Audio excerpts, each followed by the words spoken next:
iPhone SE is back. After 4 years, Apple has updated their cheapest iPhone. It's a classic design that everyone's familiar with, but with a lot of power inside. The new iPhone SE looks like the iPhone 8. But inside, it's got the same CPU as the iPhone 11. I'm sold on the iPhone SE. Here are 3 reasons why.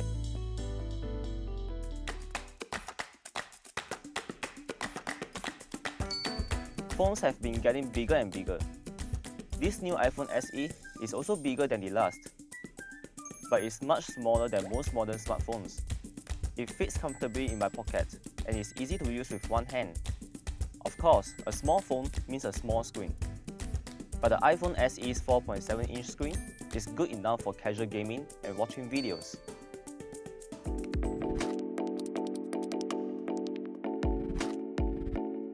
Unlike budget Android phones, the iPhone SE is affordable and powerful.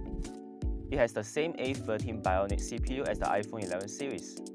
It's super fast for gaming and multitasking. But more importantly, this phone is future-proof. Having Apple's top-end chip means it won't be outdated for years. I bet no other budget phone will last as long as this one.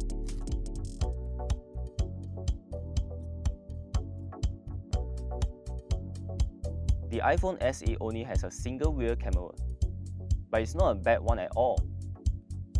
Of course, photos are better than the original iPhone SE, but I was surprised by how close the pictures were to the iPhone 11 Pro.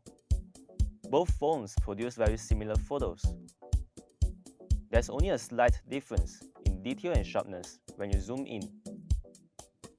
Of course, the iPhone 11 Pro can do so much more. It's got an ultra-wide lens and night mode. If you want those, you have to pay more for Apple's top iPhone.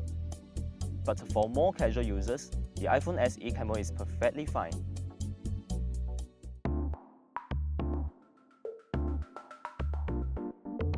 The iPhone SE might not seem that exciting.